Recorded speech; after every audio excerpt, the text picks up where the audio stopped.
আপনার সন্তান যদি অধিক পরিমাণে দুষ্টুমি করে এবং আপনার সন্তানের যদি ব্রেন কম থাকে, তাহলে এই দুইটা আমল আপনি নিয়মিত করবেন। আল্লাহ রব্বুল আলামিন এই দুইটা আমল করার কারণে দেখবেন আপনার সন্তানকে ভদ্রও বানাবে এবং তার ব্রেন শাখাত আল্লাহ তাআলা বাড়িয়ে দেবে। কেমন করে এই আমল দুইটা করবেন, কিভাবে করবেন, কোন সময় করবেন, এটা অনেক মানুষ আমাদের পার্সোনালি ফোন করে বলেন। আমি আপনাদেরকে বলে দিই, যাদের সন্তানরা দুষ্টুমি করে তারা স্পেসিফিক যে আমলটা করবেন, তাদের মাথায় হাত রেখে আপনি একটা দোয়া বেশি পড়বেন, রব্বি হাবলি মিনাস সলিহিন। আল্লাহ, আপনি আমার সন্তানকে কল্যাণকামী সন্তান হিসেবে বানান। আল্লাহ, আমার সন্তানকে ভদ্র বানান। এরপরে ছোট বাচ্চারা অনেক সময় দেখবেন নিজের শয়তানি, নিজে দুষ্টুমি করতে না চাইলেও তারা অনেক পরিমাণে করে। এর কারণটা হয় কি, অনেক সময় জিন এই বাচ্চাদের উপরে আসর করে থাকে, জিন এটার উপর প্রভাব বিস্তার করে। তখন দেখবেন আপনার সন্তান অধিক পরিমাণে দুষ্টুমি করে, অধিক পরিমাণে আপনাকে সবসময় দেখবেন অস্থির করে রাখে। এই ক্ষেত্রে পিতামাতা কোরআন আল কারিমে 3টা সূরার আমল বেশি বেশি করবেন। আপনি যখন বাচ্চাকে পানি খাওয়াবেন, আপনার বাচ্চা যখন পানি পান করবে, ঠিক এই সময় সূরা ফাতিহা পড়ে ওরে পানি পান করাবেন। সূরা নাস এবং সূরাতুল ফালাক, এই 2টা সূরা আউযুবিল্লাহ বিসমিল্লাহর সাথে পড়ে আপনি তাকে পান করাবেন। যদি আপনার বাচ্চা অধিক পরিমাণে দুষ্টুমি করে, দেখবেন আল্লাহ রাব্বুল আলামিন এই 2টা সূরার আমল করার কারণে আপনার বাচ্চাকে বিনয়ী বানিয়ে দেবে, বিনম্র বানিয়ে দিবে, আপনার সন্তানকে ভদ্র বানাবে ইনশাআল্লাহ।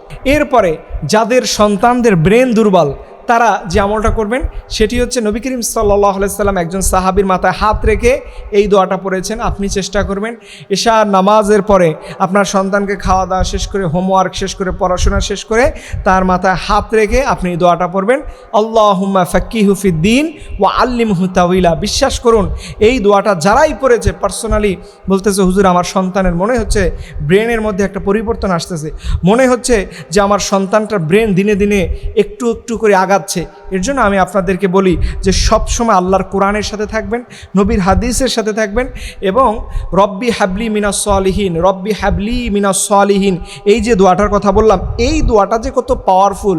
সাইয়েদনা ইব্রাহিম আলাইহিস সালামের সন্তান ইসমাইল আলাইহিস সালাম আল্লাহর জন্য তাকে কোরবানি দিতে চেয়েছেন। সেই সন্তান শুনেই সাথে সাথে বলছে, আব্বা আপনি যেটা দেখেছেন ওইটাই আপনি করুন। সুবহানাল্লাহ বিহামদি। সন্তান এত দামি কথা বলতে পারে কি কারণে?